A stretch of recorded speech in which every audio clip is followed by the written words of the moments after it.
আগে স্লোগান ছিল তুমি কে আমি কে রাজাকার রাজাকার। প্রায় 10 মাসের মাথায় এসে স্লোগান হলো গোলাম আজমের বাংলায় আওয়ামী লীগের ঠাঁই নাই। প্রশ্ন হলো আওয়ামী লীগ নিষিদ্ধের কর্মসূচিতে গোলাম আজমের পক্ষে স্লোগান কিভাবে এলো, এর পেছনের ঘটনাই বা কি? বাংলাদেশের অন্তর্বর্তী সরকারের উপদেষ্টার আহ্বানের জের ধরে প্রায় 2 দিন রাস্তা অবরোধ করে সরকারের কাছে দাবি উত্থাপন করা হচ্ছে, এমন অনন্য নজির করলেন সরকার সমর্থকেরা। জুলাই ঐক্য, আপ বাংলাদেশ, গণতান্ত্রিক ছাত্র সংসদ, কওমি মাদ্রাসার শিক্ষার্থী, ইনকিলাব মঞ্চ, ছাত্রপক্ষের মতো বিভিন্ন সংগঠনের অংশগ্রহণে শাহবাগ অচল প্রায় 2 দিন ধরে। এমন পরিস্থিতিতে 10 মে হঠাৎ করে শাহবাগের জমায়েত থেকে একটি স্লোগান ভাইরাল হওয়া শুরু করে। এনসিপি আয়োজিত কর্মসূচিতে এই স্লোগান এখন ভাইরাল সোশ্যাল মিডিয়ায়। এমন স্লোগানের পর সামাজিক মাধ্যম সহ নানা জায়গায় এনসিপির রাজনীতি নিয়ে প্রশ্ন তুলেছেন অনেকেই। প্রশ্ন উঠেছে গোলাম আজম বাংলাদেশের স্বাধীনতার বিরোধী হিসেবে আন্তর্জাতিকভাবে স্বীকৃত, তাকে স্বাধীন বাংলাদেশে প্রতিষ্ঠা করার প্রকাশ্য উদ্যোগ কেন নিল সরকার সমর্থক দলটি? তাহলে কি এটি সরকারের লক্ষ্য? শুধু সোশ্যাল মিডিয়ায় নাই, এনসিপির ভেতরেও বিষয়টি নিয়ে চলছে তুমুল বিতর্ক। দলটির মুক্তিযুদ্ধের পক্ষের গ্রুপটি এ নিয়ে ব্যাপকভাবে বিব্রত। ইতিমধ্যে দলের শীর্ষ নেতাদের অনেকেই দল ছাড়ার হুমকি দিয়ে ফেলেছে দলটির ঘরোয়া মিটিংয়ে। অনেকেই বলছেন এনসিপির প্রকৃত নিয়ন্ত্রণ কাদের হাতে সেটি পরিষ্কার হয়ে গেছে গোলাম আজমকে নায়কের আসনে প্রতিষ্ঠা করার স্লোগানের মধ্য দিয়ে। বিশেষ করে দলটি শুরু থেকে দাবি করে আসলো তারা বাংলাদেশপন্থী। যদি বাংলাদেশ পন্থায় তাদের লক্ষ্য হয় তাহলে তারা বাংলাদেশের স্বাধীনতা যিনি অস্বীকার করেছেন তার পক্ষে স্লোগান দেন কিভাবে? আবার এমন স্লোগানের পর সরকার সমর্থক কিংস পার্টির আন্দোলনের নাটাই আসলে কাদের হাতে সে প্রশ্ন উঠেছে। বাংলাদেশের জন্মের বিরোধী শক্তি হাতেই কি কিংস পার্টি নিয়ন্ত্রিত হচ্ছে? উঠেছে সেই প্রশ্ন।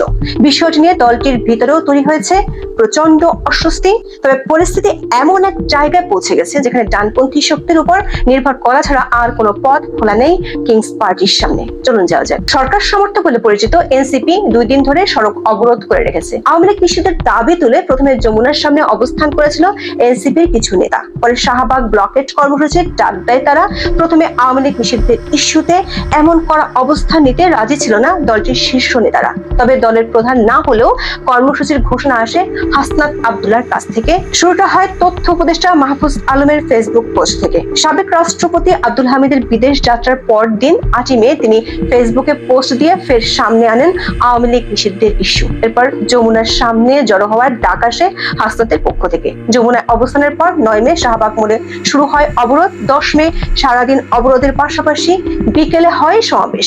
দর্শক, প্রায় 3 দিনের কর্মসূচির নেতৃত্ব দিয়েছে জাতীয় নাগরিক পার্টি এনসিপির দক্ষিণাঞ্চলের মুখ্য সংগঠক হাসনাত আব্দুল্লাহ। তার সঙ্গে অত্যন্ত সক্রিয় দেখা গেছে আরেক নেতা সাজিদ আলমকেও।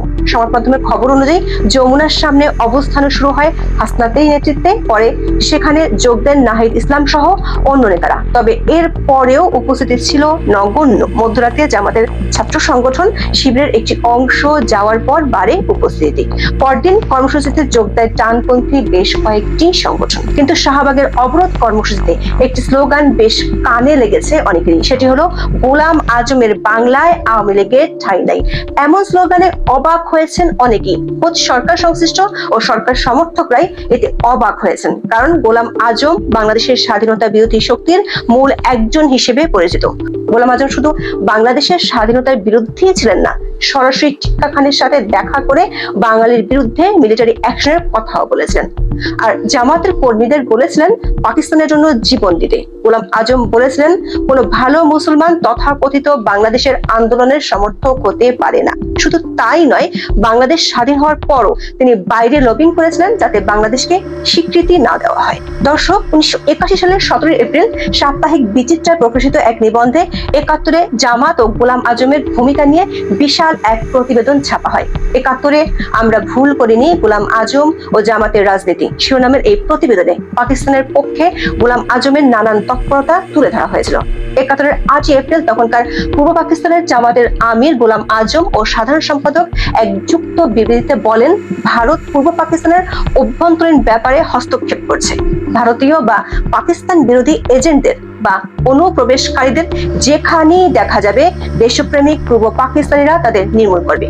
14 আগস্ট পাকিস্তানের স্বাধীনতা দিবসে গোলাম আজম এক বিবৃতিতে দেশের বিভিন্ন অঞ্চলের জনগণের মধ্যে ইসলামী ভ্রাতৃত্ব জোরদার করার আহ্বান জানান। তিনি বলেন, জাতি যে চরম সংকটের মধ্য দিয়ে যাচ্ছে তাতে এবারের স্বাধীনতা দিবস পালন খুবই তাৎপর্যপূর্ণ। আমাদের আদর্শের প্রতি চরম বিশ্বাসঘাতকতাই জাতীয় সংকটের মূল কারণ। এরপর 31 আগস্ট তিনি বলেন, কোনো ভালো মুসলমান তথাকথিত বাংলাদেশ আন্দোলনের সমর্থক হতে পারে না। প্রশ্ন হলো, তার অনুসারীরা বাংলাদেশ স্বাধীনের এতদিন পর শাহবাগে কেন গোলাম আজমের অতীতের অবস্থানকে বিকৃত করে উপস্থাপন করছেন?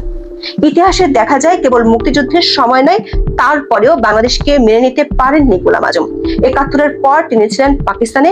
1972 সালে পাকিস্তান ছেড়ে হজ করার জন্য জেদ্দা যান। সেখান থেকে দুবাই, আবুধাবি, কুয়েত, বৈরুত ও লিবিয়া সফর শেষে 1973 সালের এপ্রিলে যান লন্ডনে। এই সময়কালে বাংলাদেশের বিরুদ্ধে আন্তর্জাতিক নানামুখী কর্মকাণ্ডে যুক্ত ছিলেন গোলাম আজম। 1973-এ পাকিস্তানের তখনকার প্রধানমন্ত্রী জুলফিকার আলী ভুট্টো পাকিস্তানের সব রাজনৈতিক দলগুলোর কাছে বাংলাদেশের স্বীকৃতির প্রশ্নে মতামত চেয়েছিলেন। এই উপলক্ষে পাকিস্তান জামাতের মজলিসে শুরার বৈঠকে স্বীকৃতির বিরোধিতা করেন গোলাম আজম সহ অন্য নেতারা। এ ধরনের অসংখ্য কর্মকাণ্ডের প্রমাণ ছড়িয়ে আছে ঐতিহাসিক নথিপত্রে। আর নিশ্চিতভাবেই বলা যায়, এইসব প্রমাণের ভিত্তিতে 2014 সালে গোলাম আজমকে সবচেয়ে বড় স্বাধীনতা বিরোধী হিসেবে আখ্যায়িত করেছিলেন বর্তমান আইন উপদেষ্টা আসিফ নজরুল। এমনকি জামাতের বর্তমান আমিরও গোলাম আজমের বাংলাদেশ বিরোধী ভূমিকা অকপটে স্বীকার করেছেন। ডেইলি স্টারকে দেয়া এক সাক্ষাৎকারে জামাতের আমির শফিকুর রহমানও বিষয়টি অকপটে মেনে নিয়েছেন। 1971 সালে গোলাম আজমের নামে পাকিস্তানের পক্ষে চাঁদা তোলা, বিভিন্ন জায়গায় তার ভাষণ, রাজাকার সম্মেলনে যোগ দেয়া নিয়ে প্রশ্নের জবাবে শফিকুর রহমান বলেন, আমি এটা বলেছি আগে তারা এক পাকিস্তানের পক্ষে ছিলেন, আমি তো বলিনি তারা মুক্তিযুদ্ধের পক্ষে চলে গিয়েছিলেন। তারা যেহেতু এক পাকিস্তানের পক্ষে ছিলেন, সুতরাং দেশের শান্তি শৃঙ্খলা রক্ষার জন্য, স্থিতিশীলতার জন্য যেটা দরকার বলেছেন। তারা তো অস্বীকার করেননি তারা এক পাকিস্তানের পক্ষে ছিলেন না। দর্শক, ঠিক এই জায়গাতেই প্রশ্নটি উঠেছে যে দলটি নিজেদের সরকার সমর্থক বলে দাবি করে, সেই এনসিপি কেন এমন একজন স্বীকৃত স্বাধীনতা বিরোধী, যার অবস্থান নিয়ে কোনো ধোঁয়াশা নেই, তাকে বাংলার কাণ্ডারি বানাতে চাইছে? এর পিছনে কি অন্য কোনো হিসাব আছে? ব্যাপারটি নিয়ে কিন্তু রাজনৈতিক মহলেও কথা হচ্ছে। প্রশ্ন হলো, গোলাম আজম নিজে যেখানে অখণ্ড পাকিস্তানের স্বপ্ন দেখেছেন 71-এ, সেখানে এনসিপি আয়োজিত কর্মসূচিতে তাকে বাংলার নেতা আখ্যায়িত করে কেন তার স্বপ্নকে বিকৃত করছে? অনেকটা একই রকম প্রশ্ন তুলেছেন বিএনপি নীতি নির্ধারক পর্যায়ের নেতা একেএম ওয়াহিদুজ্জামান। ফেসবুকে এক পোস্টে তিনি লিখেছেন, গোলাম আজম কি বাংলাদেশের স্বাধীনতা চেয়েছিল? সে তো বাংলাদেশের স্বাধীন হওয়ার পরও মধ্যপ্রাচ্যের দেশগুলোতে ঘুরে ঘুরে বাংলাদেশকে স্বীকৃতি না দেওয়ার জন্য তদবির করে বেরিয়েছে। তাহলে বাংলা কিভাবে গোলাম আজমের হয়? এনসিপি সমাবেশ থেকে একটা লিগ ধরে ধরে জবাই করে স্লোগান নিয়েও প্রশ্ন তুলেছেন সাবেক এই বিশ্ববিদ্যালয়ের শিক্ষক। এমনকি এনসিপির ভিতরেও এ নিয়ে দেখা দিয়েছে চরম বিরোধ। দলটির একটি গ্রুপের প্রশ্ন, একদিকে সরকার সমর্থক কিংস পার্টি বলে তকমা, আরেকদিকে ইতিহাসের প্রতিষ্ঠিত সত্যকে পাল্টে দেওয়ার চেষ্টা দলটির রাজনৈতিক বোঝাপড়াকে চরমভাবে চ্যালেঞ্জের মুখে ফেলে দিল। এই জন্য দলের নেতারা হাসনাত আব্দুল্লাহকে দুষছেন সেনাবাহিনীর সাথে বিরোধের জের ধরে তার রাজনৈতিক ক্যারিয়ার প্রায় শেষ প্রান্তে, সেখান থেকে ফিরে আসার জন্য শেষ পর্যন্ত তিনি দলের নীতিকে প্রশ্নের মুখে ফেলে দিয়েছেন। এমন প্রশ্ন তুলেছেন দলটির কেউ কেউ। দর্শক, তাহলে কি আমরা প্রশ্ন তুলতে পারি, রাজনৈতিক প্রয়োজন মেটাতে ইতিহাসে একটি প্রতিষ্ঠিত বিষয়কে একেবারে উল্টে দেওয়ার চেষ্টা করা হচ্ছে, আর সে চেষ্টায় এনসিপি কে ব্যবহার করা হচ্ছে? এমন আত্মস্বীকৃত স্বাধীনতা বিরোধীকে কেন নতুন মোড়কে উপস্থাপনের প্রয়োজন হয়ে পড়েছে এনসিপি ও তাদের সমমনাদের জন্য? আর দলটির নেতারা দলকে মধ্যপন্থী দল হিসেবে গড়ে তুলতে চেয়েছেন, কিন্তু শুরু থেকেই দলটিকে গ্রাস করেছে ডানপন্থীরা, যার চূড়ান্ত প্রকাশ ঘটলো এই স্লোগান ভাইরাল হওয়ার মাধ্যমে। দর্শক, একটু দেখে আসি বিভিন্ন তথ্য প্রমাণ গোলাম আজম সম্পর্কে কি বলে। গোলাম আজমকে 90 বছরের জেল দেওয়া হয়েছিল যুদ্ধাপরাধের অভিযোগে। আন্তর্জাতিক অপরাধ ট্রাইব্যুনালে তার বিরুদ্ধে 5 ধরনের 61টি অভিযোগের সবগুলোই প্রমাণ হয়েছিল। এসব অভিযোগের মধ্যে ছিল মানবতা বিরোধী অপরাধ সংগঠনের ষড়যন্ত্র, মানবতা বিরোধী অপরাধের পরিকল্পনা, অপরাধের উস্কানি, মানবতা বিরোধী অপরাধের যুক্ততা এবং হত্যা ও নির্যাতন। আদালত কিন্তু সরাসরি বলেছিল অপরাধটা কিন্তু মৃত্যুদণ্ড পাওয়ার মতো, যদিও বয়সটা বিবেচনা করে তাকে 90 বছরের কারাদণ্ড দেওয়া হয়েছিল। দণ্ড মাথায় নিয়ে 2014 সালের 23 October Bangabandhu Sheikh Mujib medical college হাসপাতালে তার মৃত্যু হয়।